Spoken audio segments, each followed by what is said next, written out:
वो कह रहे हैं हाँ राम मंदिर, मुझे बड़ी खुशी है राम मंदिर वहां बन रहा है।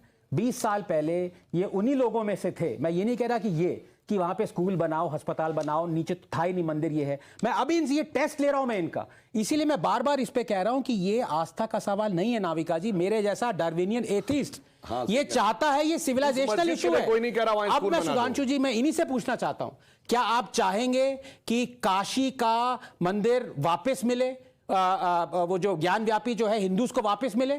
क्या आप चाहेंगे कि मथुरा का ईदगाह हटे और वहां पे जो कृष्ण जन्म स्थान है वो हिंदुओं को वापस मिले? आप नहीं चाहेंगे, क्योंकि आपका प्रिज्म जो है वो ये सिविलाइजेशनल इशू मानता ही नहीं है। वो ये मानता ही नहीं कि इनजस्टिस हुआ है। आपको ज्ञान व्यापी दिख रही है, आपको काशी विश्वनाथ मंदिर दिख रहा है टूटा हुआ, उसके ऊपर गुंबद बनाए हैं, लेकिन फिर भी आप ये कहते हैं। और मैं ये आज डंके की चोट पे कहता हूं कि ये इसीलिए ये आस्था का इशू नहीं है, क्योंकि अगर कोई मेरा मुस्लिम भाई अगर वो कहता कि मेरी मस्जिद ढाई गई है, इसके ऊपर किसी राजा ने हिंदू टेंपल बनाया है, मैं उसके साथ कोर्ट जाता उसको जस्टिस दिलाने के लिए, क्योंकि ये सिविलाइजेशन, ये हमारी धरोहर है।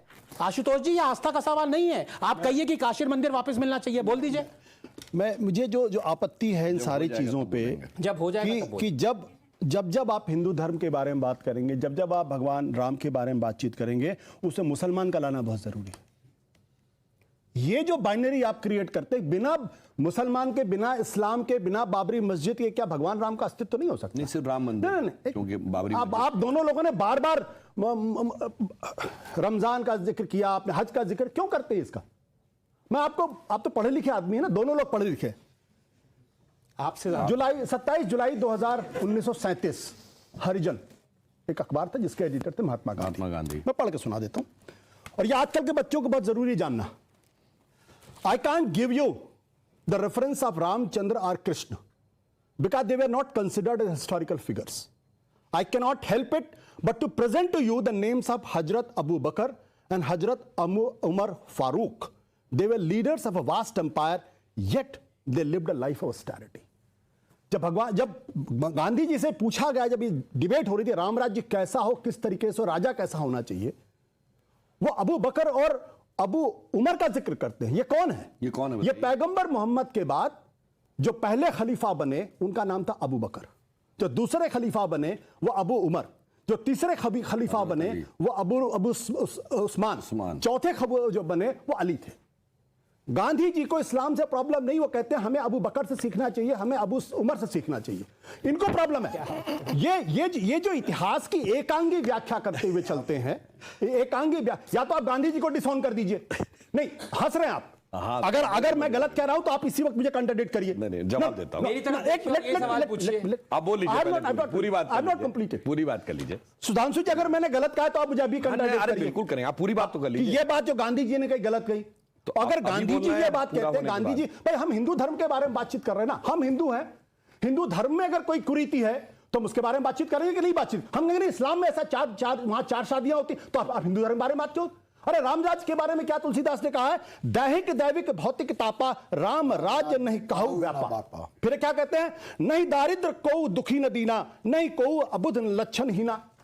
वो राम राज्य के बारे में कल्पना करते हैं जिसमें किसी तरीके का कोई तनाव नहीं है। आपको आपके सारे सवाल सुन लिए सुधांशु जी, जवाब। अब तो गांधी जी की समाधि पे लिखे हुए हे राम को मानते हैं, आप कह दीजिए कि राम कह दीजिए मैंने गलत कहा। अगर मैंने अबू बकर और अबू उमर का जिक्र गलत किया गांधी ने उस, हाँ अब मैं बताता हूं। अब आप बोल चुके हैं ना सर, अबू बकर, उमर, उस्मान और हजरत अली चारों का सरतन से जुदा हुआ। क्या बताना चाहते हो मेरे भाई? अब देखिए, आप मत बोलिए, अब इंटरप्ट मत करिए। और सुनिए, हजरत अली जो मोहम्मद साहब के सीधे परिवार के थे, वो, अब सुनिए, अब शांत रहिए, वो फजल की नमाज में झुके हुए थे जब सर काट दिया गया। सर काटने वाले का पक्ष गांधी नहीं ले सकते आप विदाउट रेफरेंस। मैं कह रहा हूं अगर आप कह रहे हैं ले सकते हैं, आप गांधी की अहिंसा का मजाक उड़ा। मैं कह रहा हूं आप मुझे गलत साबित करिए। और मेरा सबसे बड़ा सवाल, एक मिनट, मेरा सबसे बड़ा सवाल कि हिंदू धर्म की बात करते हुए आप मुसलमानों का शब्द क्यों इस्तेमाल करते हैं? मुसलमानों का कोई शब्द नहीं कर रहा, कोई कंपैरिजन नहीं है, लेकिन बाबरी मस्जिद के नीचे मंदिर थी, ये बात रेफरेंस किए बिना राम मंदिर की बात हो ही कैसे सकती है? सवाल ये है पवन वर्मा जी, आपको मैं 45 सेकंड देती हूं क्योंकि कुछ सवाल भी आ रहे हैं। जी, मैं बस इतना कहना चाहता हूं कि आज के इस बड़े उत्तेजनापूर्ण डिबेट में मुझे अफसोस है कि आखिरकार एक सांप्रदायिक छवि आई गई। सुधांशु जी बार बार किसी और मजहब की किसी न किसी तरह से आलोचना कर रहे थे। महिलाओं के विषय पे कहा था। नहीं, कई चीजों कई बार आपने कहा। और उसके विरोध में हिंदू धर्म को और बेहतर कहना या नहीं कहना, मैं तो हिंदू हूं, मैंने तो दर्जनों किताबें लिखी हैं हिंदू धर्म पर मैं समझता हूं कि इस देश में इस तरह का संवाद देश हित में नहीं। अर्जुन ने सवाल पूछा। अर्जुन जी, आपका क्या सवाल है? मेरा सवाल ये है कि हमारे कांग्रेस के नेता हैं कपिल सिब्बल जी, उन्होंने प्रभु श्री राम की अस्तित्व पे सवाल उठाया, सुप्रीम कोर्ट तक लेकर गए उन्हें। मुलायम सिंह जी थे, अब हमारे बीच में नहीं हैं। उन्होंने कार सेवकों पे लाठियां चलवाई, गोलियां चलवाई, अधिक हमारे कार सेवक मारे गए। तो प्रभु श्री राम के मंदिर के निर्माण के बाद अब कपिल सिब्बल जी को भी न्योता दिया जाता है। अखिलेश यादव जी सवाल उठाते हैं, शायद उन्हें न्योता नहीं मिला है। इन लोगों के न्योता की बात हो रही है और जिन कार सेवकों ने लाठियां खाई, गोलियां खाई, उन लोगों को न्योता क्यों नहीं दिया गया? जवाब, न्योता उनके लिए सिर्फ न्योता ही नहीं है, उनका बाकायदा स्मारक बन रहा है और पूरा विधिवत एक पूरा स्मारक बन रहा है उन कार सेवकों के नाम और सम्मान के साथ जिन लोगों ने अपने प्राण गंवाए थे। और मैं एक और भी फैक्ट बताना चाहता हूं, जाके कोई दूरदर्शन के आर्काइव से चेक कर ले, मुझे अच्छी तरह याद है क्योंकि उस समय तो हम लोग यूनिवर्सिटी में आ गए थे। 30 अक्टूबर 1990 की शाम को टीवी और रेडियो दोनों के समाचार में कहा गया कुछ हुआ ही नहीं हुआ, कुछ नहीं हुआ। और नेक्स्ट डे मॉर्निंग में टाइम्स ऑफ इंडिया और नवभारत टाइम्स, आप ही के ग्रुप का जाग थे, उसमें छत पे चढ़े हुए कार सेवकों की, झंडा फहराए हुए कार सेवकों की फोटो आ गई थी। इसलिए तिल मिलाकर 2 नवंबर को गोलियां चलवाई गई थी। इतना बड़ा झूठ बोला जाता था उस समय कि जहां पर पूरे कार सेवक अंदर चले गए थे और उसके बाद उसकी फोटो आ गई थी। वो फोटो कैसे आई थी और वो कैसे पहुंच गई थी सब जगहों तक, इतना ब्लॉकेट करके रखा गया था। 29 और 30 अक्टूबर 1990 लखनऊ आने वाली सारी फ्लाइट कैंसिल, सारी ट्रेन कैंसिल, सारी bus cancel, no private vehicle can enter, all STD lines blocked.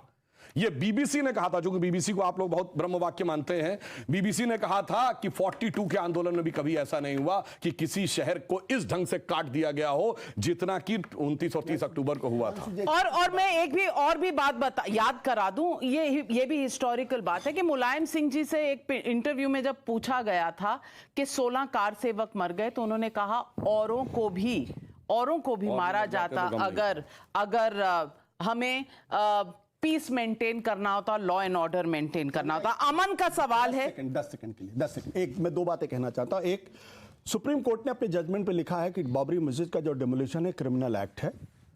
Modi सरकार को इसके खिलाफ रिव्यू पिटीशन दायर करनी चाहिए, आज तक उन्होंने नहीं दायर किया है।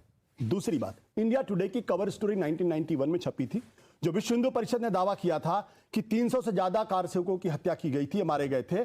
उनकी बाकायदा लिस्ट समेत कहा गया था, वो बहुत ही एग्जैजरेटेड नंबर है। आज तक विश्व हिंदू परिषद ने उसको कंटेस्ट नहीं किया है। ओके, अमन का सवाल। अमन सर, अभी हाल ही में राम मंदिर में पुजारियों की भर्ती हुई जिसमें सिर्फ ब्राह्मणों को ही मौका मिला, अन्य जातियों को मौका क्यों नहीं मिला? बिल्कुल मिलना चाहिए।